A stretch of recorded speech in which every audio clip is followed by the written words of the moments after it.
The following is a preview of the New Models Podcast. From Berlin to your block since 2018. Full episodes are available only to subscribers, and there's hundreds more in our archive. Join now on newmodels.substack.com or patreon.com/newmodels. And you know the New Models Discord is popping. Patreon only. Stop sleeping and subscribe now. New Models, you won't get it anywhere else.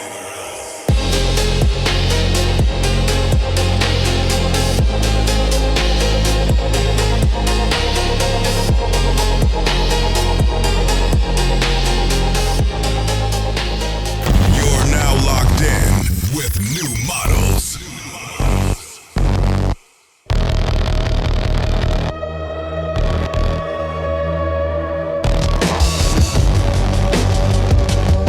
Welcome to New Models. I'm Lil Internet here with my co-host Carly Busta. We're living in this time where there's a failure of the word, a failure of textual linear transmission. We speak often on this podcast about scanning and sensing rather than reading, communication through vibes. Over the past decade, the base medium of communication seems to have become vibes, and it almost at this point sounds cringe to say it, vibes, as if incanting this term in 2026 will bring up an Instagram Explore page full of happy influencers in the sun. But what happens if we take the idea of vibes seriously, like as an actually existing register of communication with certain mathematical properties that function in a certain way? For instance, what if vibes is a veritable frequency for what we call neural media? How would that change the way we talk about human communication, human cognition, and the relationships between human and machine thinking? We're here today with Peli Grietzer, a New York-based scholar who's been thinking about the substance of vibes, the mathematical architecture of vibes for more than a decade now. Peli holds a PhD from Harvard in comparative literature, having studied with the distinguished mathematician Thomas Schlenk, who's renowned for his work in connecting different regions of mathematics. We're very happy to finally have Peli as a guest on the show as we explore the current state of media. And with that, let's get into it.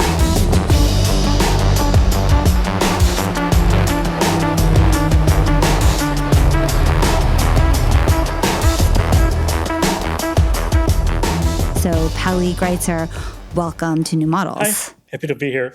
Some, probably many listeners may already be familiar with your work. You have a very hot Twitter and now Substack. I think most will be pretty literate in the basic vibe thesis, but can you, in just a couple of lines, tell us what is your 2017 theory of a vibe? What did it set out to convey? So the idea in 2017, the concept of vibe captures something related to what Heidegger called like Stimmung, or, mood, and related to what Kantian aesthetics call aesthetic ideas or a preconceptual grasp of a proto-conceptual structure. It's like, we might think it's like a novel, for example, what Kafka does. Kafka observed in the world around him certain unities and dynamics and pattern and underlying structures. And in discovering the Kafkaesque qualities of the world, Kafka invented the sort of the pure Kafkan texture, the Kafka fictional universe as such, in which these patterns are absolutely dominant. Like when someone says something is Kafkaesque, esque comes from something. The esque is the vibe, right? It has this quality is that. Yeah, the Kafkaesque is of the vibe in the world that was discovered and communicated by Kafka. And in order to, communicate the Kafkaesque, Kafka produced pure Kafkan artifacts. Right. Artifacts that contain this vibe in a purified form. But if you try to use the Kafkan structure to understand or make sense of what happens in a Kafka novel, it's going to capture things perfectly. All of the variance, between different occurrences, different objects, different people, different places within the artifactual Kafkan universe is going to be modelable using a sort of Kafkan generative language. Right. Whereas when you use the Kafkan generative language to model the actual world, there's going to be a noise term or an error term. Okay, so what for you distinguishes this theory of a vibe from this long history of what is beauty, what are aesthetic maximums, what are styles? What does a vibe signify in the 2010s? How do you position theory of a vibe? What is it that sets it apart? Right. So I guess there would be two ingredients here. One is the role of concepts from like machine learning on theory construction, and the role of machine learning or like digital phenomena, like in the constitution of like cultural phenomena. When it comes to the role of like machine learning in the construction of like a theory itself, my fundamental claim is that a vibe can be rigorously analogized to, I'll use some technical terms here, the low curvature, lower dimensional manifold learned by an autoencoder algorithm. Say what an autoencoder algorithm is. So an autoencoder is like a neural algorithm that's tasked with taking in media objects, would be images of faces or whatever, passing them through like a bottleneck where like very little information can be passed on through the network, and then reconstruct the original in as much of like a pixel perfect way as it can manage. If I remember correctly, it's kind of like when you used to generate images with like early GANs or whatever, you would see it start as noise and then the image would take shape. The autoencoder is basically that process in reverse, like breaks down an image into total noise. That's the bottleneck, right? And then it tries to rebuild it. Is that correct? So it's not so much that it breaks it down into noise, but it just breaks it down into a short list of numbers. You know, it's like, oh, you get like an image. The image is maybe like 500,000 like pixels. Now you need to communicate to your future self as much about this image as you can, but you can only use 50 numbers instead of like, 500,000 numbers. And then you need to reconstruct the image from like the short message that you pass to yourself. Right. Not noise, just breaks it down into kind of less and less data. Yeah, right. Exactly. Compression. And then tries to rebuild it from there. Yeah. Okay. Yeah, right. It's a compression bottleneck. And the interesting thing that was discovered in the early 2010s is that this task of like compressing glossily and then decompressing to as good an approximation as you can get, if you do it on like millions and millions of faces, for example, what you're going to learn is proto-conceptual mapping of the space of possible faces. Mm-hmm. So the bottleneck layer, which we also call it the latent space, it learns a kind of map of face space, the space of possible faces, but it learns a kind of like, idealization or like reduction of the true face space. Can we just call this an embedding? Yeah. It's a lossy embedding used as a compression algorithm. I feel like there is a very strong correlation between what we are doing as users trying to ingest vast amounts of images, trying to navigate information space differently. And there is something that we're doing intuitively, compressing the information and essentially mirroring this. Is that what inspired you to write this piece? Yeah. What inspired me to write this was originally in what ways works of like modernist and avant-garde poetry, literature, like film, art, what kind of cognitive grasp does a David Lynch film like have on the world? It's not like you can necessarily extract intricate like rhetorical lesson that it's trying to teach you, or sort of like new concrete knowledge it's giving you about like the world. But it seems like, well, you're learning something. Many of us feel like, we read a Gertrude Stein poem, we watch like a David Lynch movie, we listen to some avant-garde jazz or something, and we feel like we're coming in contact with some kind of profound structure in the world. So originally I was like trying to think about, what is it we can learn from like very abstract or like very ambient art? And I was like, well, it seems like what we're learning is very close, perhaps like what like autoencoders are learning. A work of art would be this kind of like space of images where like all differences are highly structured and like meaningful and like mappable. Within like a David Lynch movie, the ways in which things are like and unlike each other, it feels all like at some preconceptual level, like incredibly capturable, mappable, and like it's structural all the way down. Then I thought it would be like, okay, and then we absorb these like structures that account for like the full dynamic of meaningful similarities and differences within the art object, and then apply it like to the world where it like applies more noisily and doesn't capture things like perfectly, but it functions as a kind of interpretive like filter or like way of seeing. A context window. Yeah. I used to say it like you can learn a way of seeing from very closely examining a set of objects that this way of seeing sees with perfect clarity. So the idea is like, a set of objects that are different from one another in some perfectly meaningful, perfectly structured way is a material embodiment of a way of seeing the world at large. We can think about it like mathematically through the figure of the autoencoder. Well, the world is like the media that the autoencoder like takes in. And like the work of art, so like a work of art will be like an autoencoder that takes in the things from the world and then like produces a kind of fully structurally coherent approximation of the field of real world phenomena.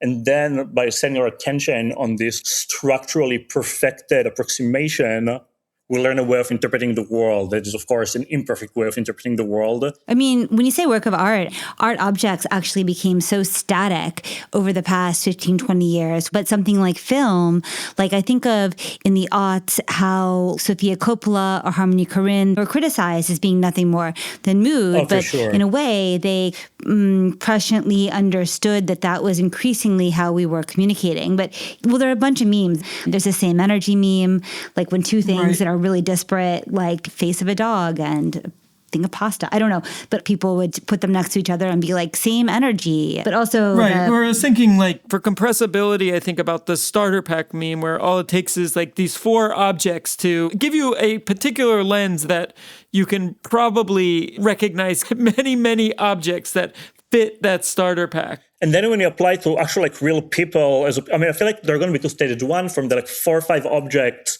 you can expand perfectly on archetype things. Right. You could sort of like expand the starter pack with equally starter packy things. It's like, I could also have had like those 6 things instead, and it would essentially be the same starter pack. But then, when you go to deal with like real people in the world, real taste, real examples of people that embody these subcultures, of course, they're going to be, noisily around it. No one sits like on a pure like archetypical space, but nevertheless, if you apply this archetypical space to someone whose mode of cultural being is in its neighborhood, it's going to give you like a powerful interpretive schema. And of course, like, if you try to then like apply it to something that's like very far away because you don't know about some culture, you can have like an instance of like misrecognition. Somebody who only knows like subculture up to the 70s might like, misrecognize goth as like punks or like something like that. Because if you're projecting from like too far away, you're just gonna get like a totally distorted interpretation of what's happening. So like the person who like really, really gets like, goth punk music can like review different like goth punk albums, relative to each other and talk meaningfully. I mean, maybe this is also a good point to just look historically for a second. Like maybe it's worth saying a few words about when vibe started to enter discourse. I mean, this is 101 for you, I'm sure, but I think for the context of this conversation, it's maybe helpful to think of like Mary Shelley or, whoever, like, and I guess the point I'm getting at, is it possible that vibe is more information rich in some ways than something that is didactically telling you what it is? Because vibe is able to encapsulate the ineffable, but also like the unspeakable, something that you couldn't necessarily say literally. You can say like connotatively. You can suggest. And so when does vibe become something that people start valuing? Right. The original moment would be sort of like the very end of like the German Enlightenment, like early Romanticism in Germany. So Alexander Gottlieb Baumgarten, who actually coined the term like aesthetics. And then like Immanuel Kant. Kant was the first person to talk about the idea that poetry is unparaphrasable, or like works of art create something that has like a strong relation to like concept, but it's not like itself like conceptual.